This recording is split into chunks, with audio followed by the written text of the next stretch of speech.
Alléluia.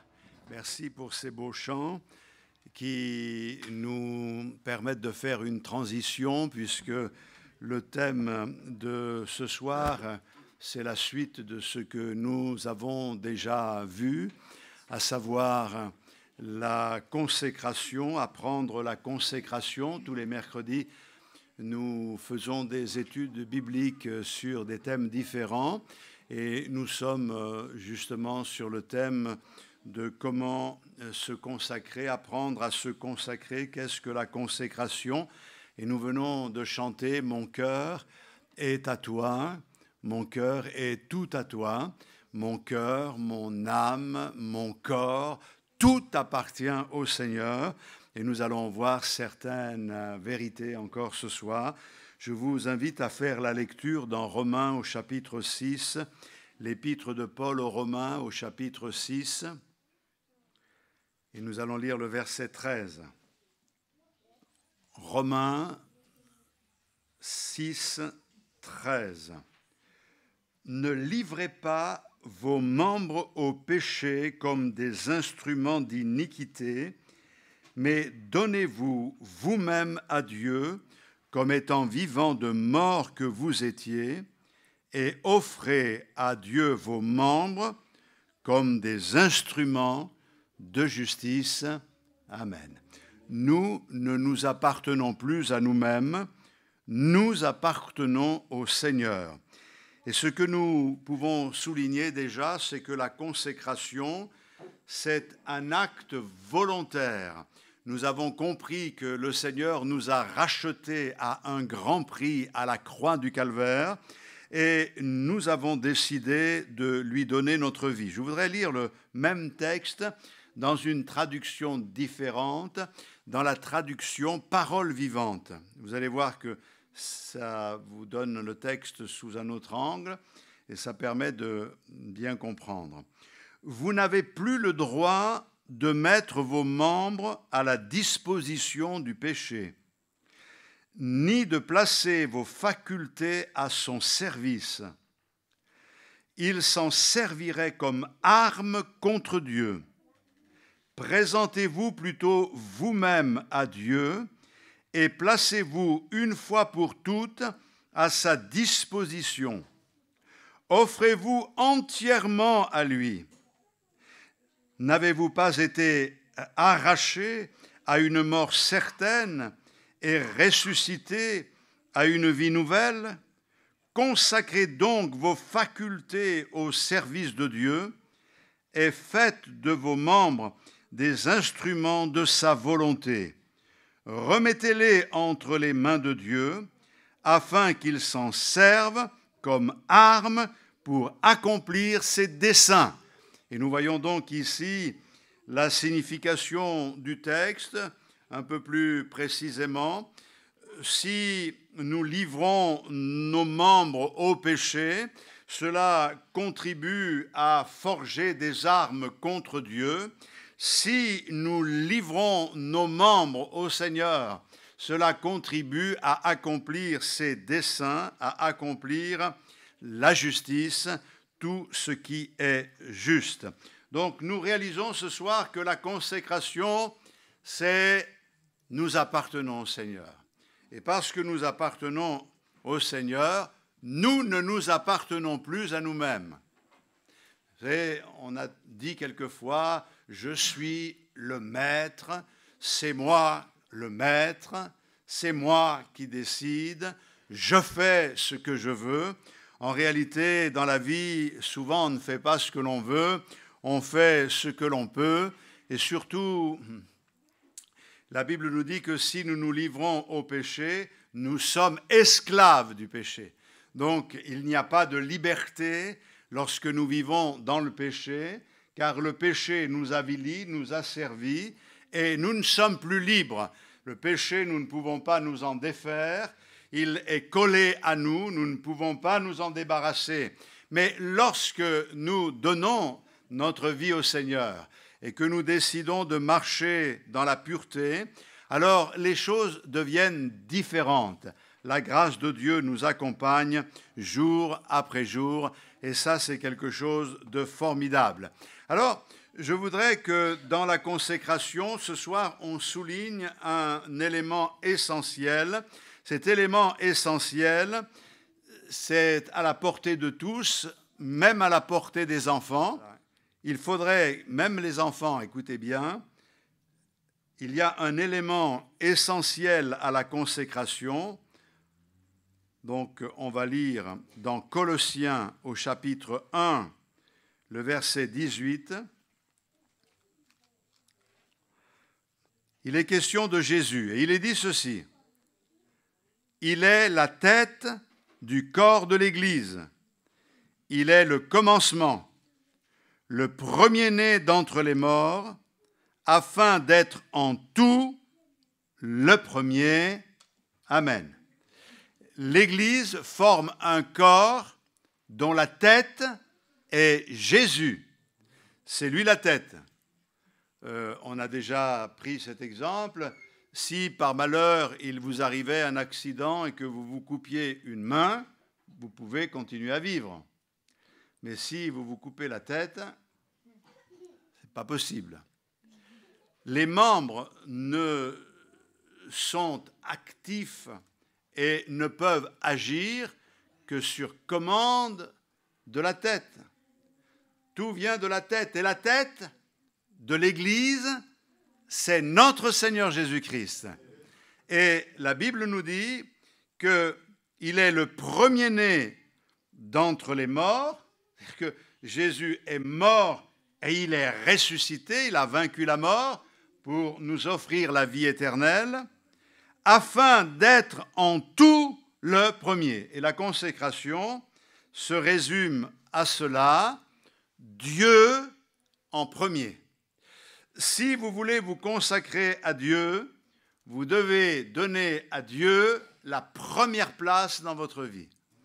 Et ça implique une profonde réflexion et ça implique de votre part un engagement sérieux. On peut dire au Seigneur, je t'aime de tout mon cœur, et puis après on fait ce que l'on veut. C'est la preuve qu'il y a une contradiction entre ce que l'on professe et ce que l'on vit. Or, il ne doit pas y avoir de différence. Si nous disons au Seigneur que c'est lui le premier, alors nous acceptons de nous soumettre à sa volonté pour l'accomplir chaque jour. Cette position de premier lui revient de droit parce qu'elle est un fait, à savoir qu'il est le premier en tout. Et quelquefois, il y en a qui veulent être les premiers. J'ai vu l'autre jour, en rentrant de la Réunion, je m'arrête au feu rouge et il y a une voiture qui se met à côté de moi. Vroom, vroom, vroom. Et le feu est passé au vert et il est parti. Moi, je suis parti tranquillement. Parce que le désir du conducteur d'à côté, c'est d'être le premier. C'est de passer devant. Or, nous n'avons pas cette ambition-là, étant donné que le premier, c'est notre Seigneur. C'est un fait. C'est lui le premier en tout et nous devons le considérer comme le premier, celui qui est au-dessus de tout et de tous. Et il nous convient aux uns et aux autres d'honorer le Seigneur pour le fait qu'il est réellement le premier. Ce soir, je veux te bénir, Seigneur, parce que tu es le premier. Tu as ouvert la route pour nous. Tu as été tenté comme nous pouvons l'être et tu as gagné le combat. Tu es le premier. Et nous voulons te suivre dans cette victoire-là. Tu as accepté de mourir. Tu es descendu dans le tombeau, mais tu es ressuscité, le premier des morts. Ah, Seigneur, c'est formidable. Nous, on te suit. On sait une chose, c'est que la vie ne se terminera pas lorsque nous fermerons les yeux aux réalités d'ici-bas, parce que ce n'est qu'un passage, nous ressusciterons, nous serons avec le Seigneur dans la gloire et nous retrouverons le Seigneur et tous ceux qui nous ont précédés dans le ciel. Ce sera la fête, on sera heureux de les revoir et c'est pour cette raison que l'espérance chrétienne, elle est une force extraordinaire pour nous tous, parce que ceux qui meurent dans le Seigneur, nous ne les perdons pas définitivement. Nous savons qu'ils sont déjà dans la présence de Dieu. Nous les retrouverons un jour, et ce jour vient bientôt. À Dieu soit la gloire. Donc, notre Seigneur est le premier, c'est un fait. Et devez comprendre que le Seigneur n'est pas un mendiant. Il n'est pas là en train de mendier, en train de dire « il faut que tu me laisses de la place, hein, il faut que tu fasses de moi le premier ». Nous sommes les demandeurs.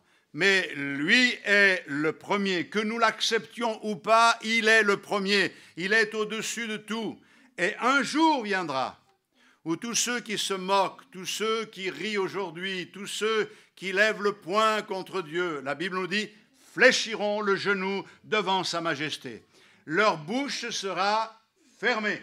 Ils ne pourront plus rien dire parce qu'ils seront confus de voir celui qu'ils n'ont pas honoré. Mais ce sera trop tard, et c'est pour cette raison qu'il vaut mieux aujourd'hui considérer que le Seigneur est le premier. Alors, en condensé, il est le premier rencontré, le premier écouté chaque jour. C'est ça la consécration. C'est de mettre le Seigneur à la première place. Je vais essayer d'être un peu pratique. Regardez ce que dit le psaume 17, verset 15. « Pour moi, dans mon innocence, je verrai ta face. Dès le réveil, je me rassasierai de ton image. » Qu'est-ce que ça veut dire? Ça veut dire que dès que le psalmiste se réveille, la première chose à laquelle il pense, c'est au Seigneur. Il cherche la face de Dieu. Je me rassasierai de ton image. Ce n'est pas qu'il a une image dans sa chambre qui représente Dieu et devant cette image, il se prosterne. Ça, c'est de l'idolâtrie. Mais c'est l'image qu'il a du Seigneur, la révélation que l'Esprit de Dieu lui donne du Seigneur. Il peut regarder cette image. Je crois que c'est une priorité. Le matin, quand nous nous levons, de tourner les regards vers le Seigneur. Savoir ce réflexe. Si nous l'avons, ce réflexe, c'est déjà un bon point. Si nous l'avons perdu, il serait bien de le retrouver, car ce réflexe révèle les dispositions de nos cœurs. Si nous aimons le Seigneur, la pensée du Seigneur sera permanente dans nos vies. Nous penserons à lui dès le réveil, mais au coucher aussi, au moment de dormir, et en nous réveillant dans la nuit, quelquefois, nous pensons au Seigneur. Et je pense que c'est très important. Il doit être le premier rencontré, le premier écouté. Chaque jour, nous devons prendre le temps d'écouter le Seigneur. Est-ce que tu as quelque chose à me dire, Seigneur? C'est vrai que nous prenons le temps d'ouvrir la parole de Dieu et de pouvoir la lire nous permet de comprendre ce que le Seigneur attend de nous. N'hésitez pas à faire de la parole de Dieu votre livre de préférence, le premier des livres. Ce n'est pas ce que dit Internet qui est important, c'est ce que dit la parole de Dieu. Et le fait de lire la parole de Dieu et de la lire d'une manière méthodique, la Bible c'est le premier des livres, c'est ce livre auquel nous devons être attachés. Lire la parole de Dieu d'une manière méthodique ne veut pas dire que nous manquons de foi. Le Seigneur sait exactement comment nous parler dans notre lecture quotidienne. Seigneur, je veux te donner la première place. D'une manière pratique, c'est aussi comprendre que le Seigneur, c'est le premier à être consulté. Moi, je me souviens, lorsque j'étais tout jeune, ce qui me marquait, c'est que lorsqu'il y avait une situation difficile qui se produisait brutalement dans une famille, la première chose que la famille chrétienne recherchait, ce n'est pas le 18, les secours ou le médecin, c'est appeler le pasteur, que l'on puisse prier pour notre enfant, pour notre mari, pour notre femme. Le Seigneur avait la première place. La pensée était que si le Seigneur intervient, alors la gloire de Dieu se manifeste par le relèvement. J'ai vu des situations où c'était vraiment chaud, les personnes étaient à l'article de la mort, mais j'ai vu aussi la main de Dieu être étendue et Dieu se glorifiait en relevant le malade. Aujourd'hui, on a besoin de cela. Je me souviens d'un garçon, c'était du côté de Ganges, qui avait un problème au cœur et qui avait été par les machines électrocutées. Aussitôt, les parents ont appelé les familles, nous ont appelé, l'Église s'est mise à prier en faveur de cet enfant. Je suis parti à l'hôpital, c'était à Saint-Éloi, et l'enfant qui n'avait pas pu être ranimé a finalement, au dernier moment, au moment où le pompier a voulu le remettre dans les bras de sa maman pour qu'elle lui dise adieu, eh bien, l'enfant a réagi un petit peu. Et donc, à Saint-Éloi, je suis allé et le professeur est sorti pour parler à la famille en disant « Mais ne vous attendez à rien. Mais, professeur, il a bougé, oui, mais ça, c'est un réflexe, c'est ceci. » Nous continuons à prier. Nous avons continué à prier pour cet enfant qui, finalement, a été relevé. Il est revenu à la vie, en quelque sorte. Le Seigneur l'a rétabli d'une manière glorieuse. C'est un premier réflexe. Quand nous devons faire des choix dans notre vie, nous devons consulter d'abord le Seigneur. Et quelquefois, nous décidons d'une chose. Je décide de faire quelque chose. Et après, je demande au Seigneur de me bénir. Mais ce n'est pas comme cela que ça se passe. S'il est le premier, alors il doit être le premier en tout. C'est lui le général. Et nous ne sommes que des caporales. Hein? Mais quelquefois, nous, on le voit d'une manière différente. « Seigneur, je m'engage. Viens avec moi, Seigneur. » Non, ce n'est pas comme ça que ça doit se passer. Ce n'est pas « je m'engage, viens avec moi et bénis-moi ». C'est « Seigneur, je te suis dans les combats. Je suis avec toi. Je t'accompagne. Je veux faire ta volonté. » La nourriture de Jésus était de faire la volonté de son Père. Et nous, notre nourriture, c'est quoi? Donc je crois qu'il doit être aussi le premier consulté. Il doit être le premier servi. Je ne sais pas si vous avez remarqué dans la consécration, mais ça devient un peu compliqué avec les temps aujourd'hui. Nous donnons au Seigneur la première place et pourtant, nous avons toutes sortes de prétextes et toutes sortes d'excuses pour ne pas le mettre en premier dans le service. C'est comme s'il y avait des choses plus importantes que de marcher avec le Seigneur. Oh, je ne pourrais pas être là parce que mes enfants, ils sont dans un club, ils font ci, ils font là. Et il y a d'autres jours pour aller dans le club. Bien sûr, je ne veux pas être excessif dans ce que je dis, mais comprenons-nous bien, il doit être le premier servi, le premier obéi, le premier remercié aussi. Quand quelque chose de bien nous arrive, on gonfle la poitrine, on a l'impression qu'on y est pour quelque chose, mais c'est le Seigneur qui doit être remercié.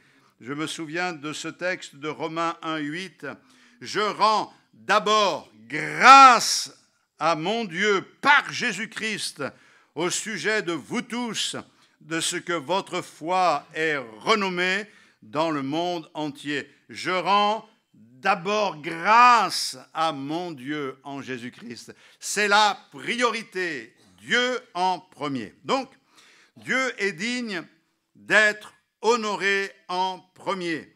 Dieu est digne d'être mis à la première place. Elle lui revient de droit.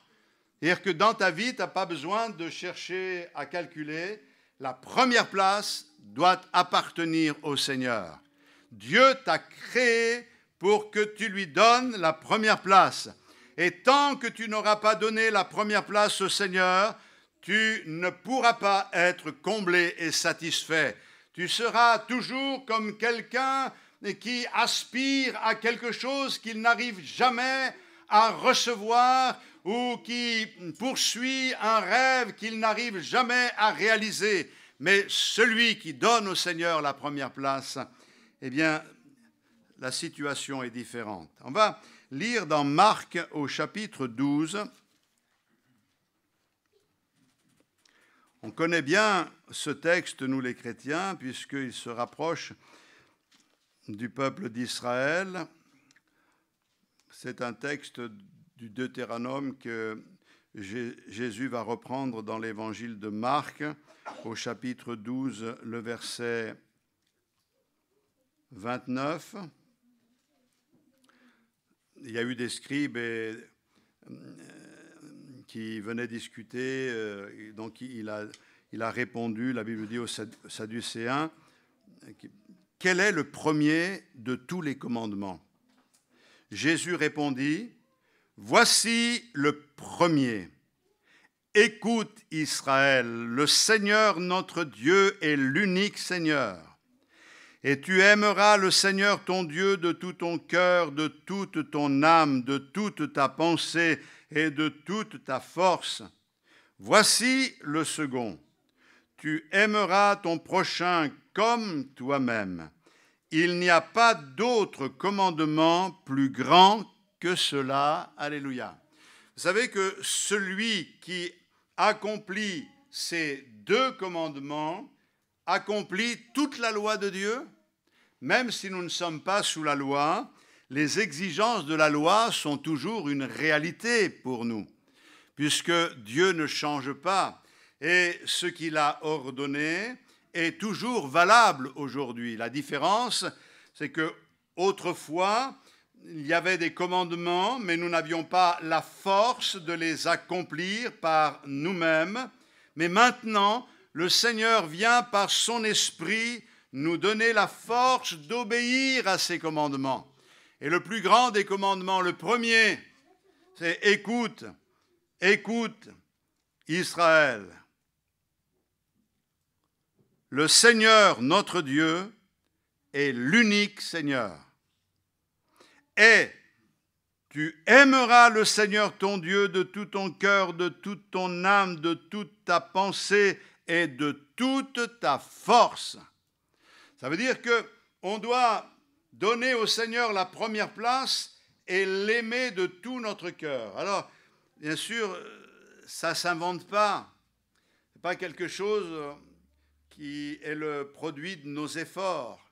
Notre désir nous amène à chercher le Seigneur et à lui dire, Seigneur, je veux accomplir ce commandement. Je veux vivre conformément à ta parole. La Bible dit, l'amour de Dieu est répandu dans nos cœurs par le Saint-Esprit. Il nous donne la force de l'aimer par-dessus tout. Et bien sûr, nous nous sentons tellement faibles et tellement petits par rapport à ce que le Seigneur est, à ce qu'il représente et à l'amour qu'il a pour chacun d'entre nous. Cependant, nous l'aimons. Seigneur, disait Pierre, tu sais toutes choses, mais tu sais que je t'aime. Tu connais encore mes faiblesses, tu vois, mais mon désir, c'est de faire ta volonté. Et le Seigneur va lui dire, paie mes agneaux, paie mes brebis. Tu peux me servir, parce que le service de Dieu et l'œuvre du Seigneur s'accomplit sur la base de l'amour de Dieu. Dieu cherche des hommes et des femmes qui l'aiment. Donc, le Seigneur en premier. Et si on va au deuxième commandement, tu aimeras ton prochain comme toi-même. Il n'y a pas d'autre commandement plus grand que cela.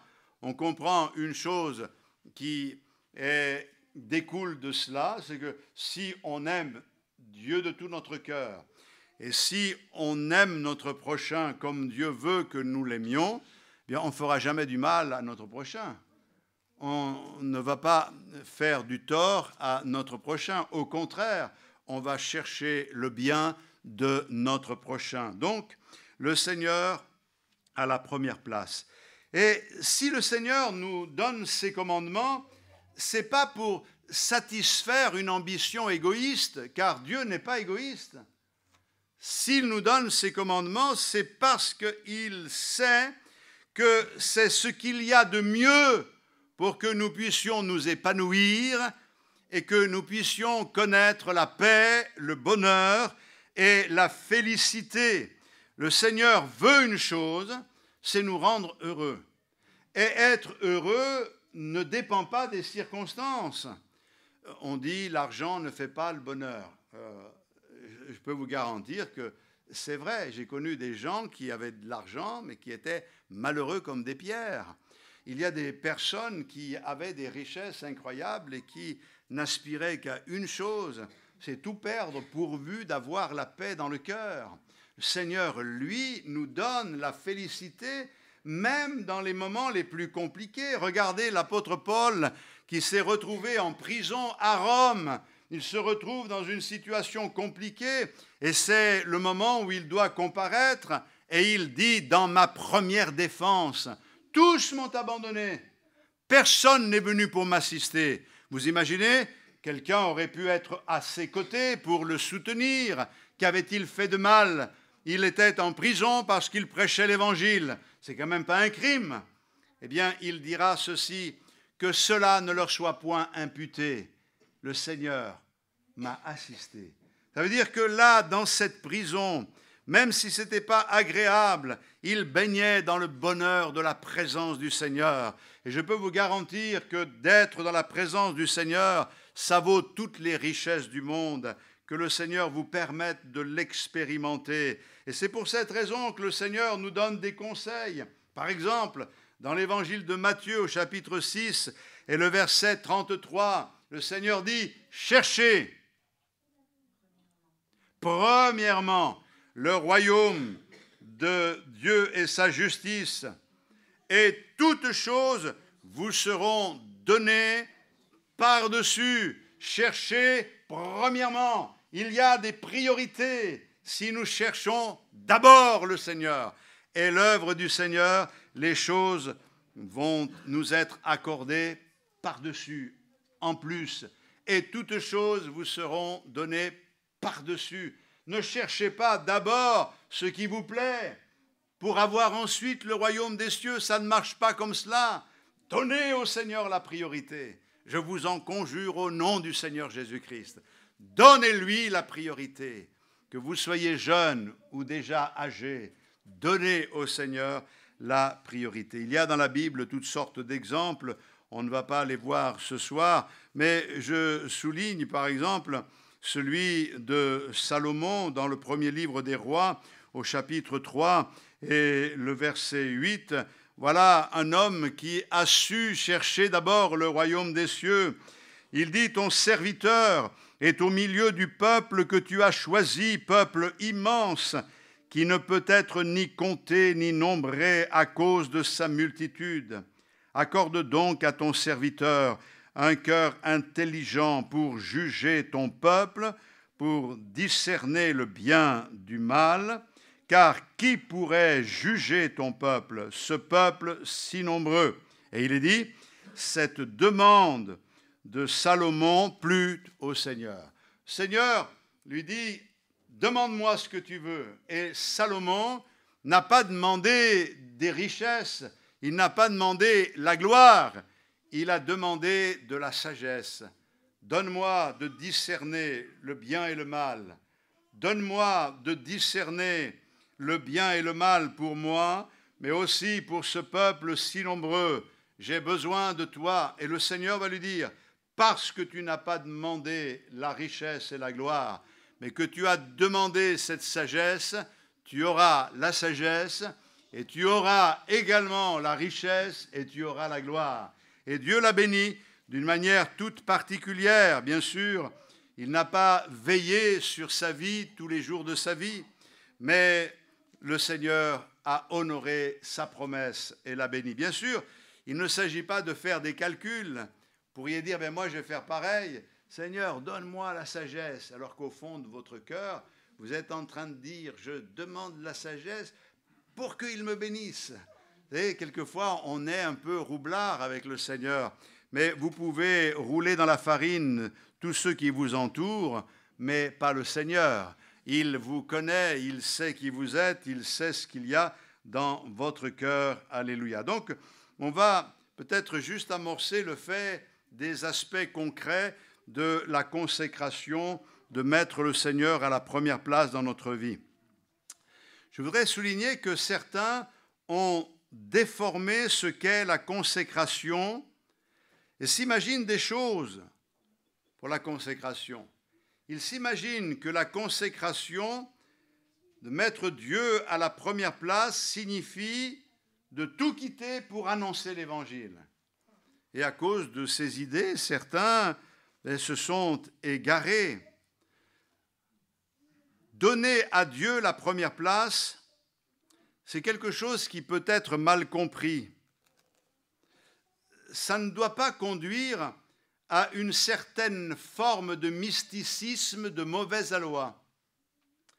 Je vais prendre un exemple de la Bible pour que nous puissions comprendre. Dans l'évangile de Marc, on y revient, au chapitre 7, je voudrais lire le verset 11.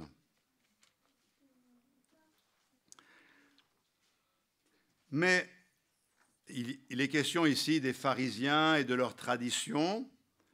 Et voici ce que dit le Seigneur. Mais vous, vous dites, si un homme dit à son père ou à sa mère, ce dont j'aurais pu t'assister est corban, c'est-à-dire une offrande à Dieu, vous ne le laissez plus rien faire pour son père ou pour sa mère, annulant ainsi la parole de Dieu par votre tradition que vous avez établie. Ça paraît un peu compliqué, mais ça ne l'est pas vraiment.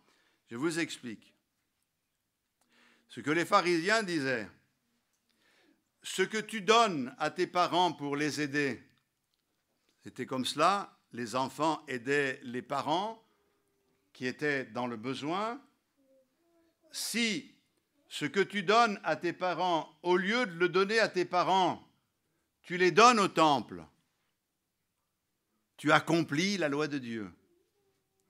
Et le Seigneur va les reprendre en disant ça, c'est accomplir votre tradition et non la parole de Dieu. Parce que la parole de Dieu dit d'honorer nos parents. Et que nous ne devons pas priver l'un au profit de l'autre, car il y a de la place pour les deux dans notre vie. Bien sûr, le Seigneur est le premier servi, mais une chose est certaine, cela ne nous dégage pas de notre responsabilité vis-à-vis de nos prochains. Et nous devons avoir dans notre cœur suffisamment de générosité. Vous savez, quelquefois, on a trouvé aussi des personnes qui, en situation d'échec, en sont arrivées à des conclusions. Je suis dans l'échec, je ne réussis pas. Quelqu'un me disait, je suis au chômage depuis si longtemps que c'est bien la preuve que Dieu m'appelle à son service. Et ça, c'est une déformation incroyable. Comme si le Seigneur plongeait quelqu'un dans une situation d'échec pour lui dire « je t'appelle à mon service ». Et j'ai parlé à ces personnes quelquefois, justement pour leur expliquer que quand le Seigneur appelle à son service quelqu'un, il est toujours au travail. Dans la Bible, tous les exemples qui nous sont donnés, ce sont des personnes qui étaient au travail. Ce ne sont pas des personnes qui tiraient des conclusions hâtives. Je crois que la conclusion, elle était hâtive de la part de ces personnes-là, car quelquefois on croit que refuser de faire des études, refuser d'assumer nos responsabilités familiales ne sont pas des attitudes de consécration. Mais mes frères et sœurs, si tu veux ou si vous voulez servir le Seigneur, il faut d'abord savoir t'occuper des tiens. Il faut avoir une vie qui s'épanouit d'une manière normale. Si tu dois apprendre, apprends. Si tu dois faire des études, fais des études. Tu dois vivre dans cette société. Tu dois t'y impliquer. On n'est pas ici comme des sangsues dans cette société, profitant du système. Nous devons participer. Nous voulons démontrer au Seigneur notre courage. Tout ce que ta main trouve à faire, fais-le. C'est ça la consécration. Et à partir du moment où l'on fait quelque chose, souvenez-vous de David qui était en train de garder le troupeau de son père. C'est à ce moment-là que la mission lui a été donnée d'aller visiter ses frères. Et justement, il était là, au service, déjà avant au service de Saül. Il était en train d'œuvrer à garder le troupeau de son père. Et là, il faisait des expériences avec Dieu. Et ces expériences l'ont servi, car c'est sur la base de ces expériences qu'il a réussi à convaincre Saül d'aller combattre David. Et la victoire a été grande et retentissante. Nous bénissons le Seigneur pour cet exemple. Alors, oui, il y a énormément de sujets à partager, mais ce que j'aimerais que l'on comprenne ce soir, c'est que la consécration, c'est nous devons tout à notre Seigneur. Nous appartenons à notre Seigneur. Je lui donne ma vie, toute ma vie, elle est à lui. Alléluia. Et parce qu'il est le premier, non pas je l'élève à la première place, il est à la première place. Que tu l'élèves ou pas, il est à la première place. Il est Dieu. Il est au-dessus de tout et de tous. Alors, je le reconnais dans ma vie et je lui permets d'agir. Vous savez, le Seigneur est vraiment avec nous souple dans le sens qu'il ne nous force pas la main. Il ne nous oblige pas à faire ce que nous ne voulons pas faire et il ne nous contraint pas. Il n'abuse pas de cette autorité pour nous écraser et nous amener à. Mais il fait appel à notre volonté. Pourquoi ? Parce que le Seigneur ne veut pas que tu le serves parce que tu as peur. Il veut que tu le serves parce que tu l'aimes. Et c'est quand même différent. Parce que l'amour, c'est un sentiment profond qui nous pousse à faire le maximum pour l'être aimé. À notre Seigneur ce soir, soit toute la gloire. Amen. Gloire à Dieu. Merci Seigneur pour ces moments passés dans ta présence. Nous avons pu prier, chanter tes louanges, méditer ta parole. Te prions Seigneur de nous aider maintenant à la mettre en pratique, à la vivre. Seigneur, que nous puissions nous faire cette réflexion en sortant de ce lieu. Quelle est ta place? Quelle est la place du Seigneur dans notre vie? Seigneur, nous voulons te demander pardon parce qu'il y a tant de choses qui prennent de la place, tant de choses qui ont pris ta place. Seigneur, aide-nous à faire le ménage, à rejeter dehors de nos vies tout ce qui nous encombre, tout ce qui est en trop, qui n'a rien à faire dans notre cœur ou dans nos pensées. Libère nos cœurs et nos pensées, que nous puissions de tout notre être t'aimer, être attachés à toi, et que, au réveil, nous pensions à toi. Au coucher, nous ayons les regards sur toi, que nous puissions contempler ta face, que nous puissions chercher ton conseil, que nous puissions nous soumettre à ta volonté pour accomplir tes désirs. Seigneur, bénis-nous tous, bénis ceux qui ont besoin de s'engager avec toi, bénis ceux qui sont déjà engagés et qui ont besoin de se ressaisir. Bénis-nous tous. Nous voulons te donner la priorité. À toi et à toi seul soit toute la gloire. Dans le précieux nom de Jésus, notre Sauveur. Amen. Alléluia. Gloire à Dieu. Merci Seigneur pour ta fidélité. Nous terminons là notre réunion. Je vous rappelle que le dimanche, nous avons un culte à 10h. Et le mercredi soir, nous continuerons l'étude biblique mercredi prochain à 19h30. Voilà. Que le Seigneur vous bénisse et qu'il vous raccompagne tous dans sa paix. Bon retour à tous.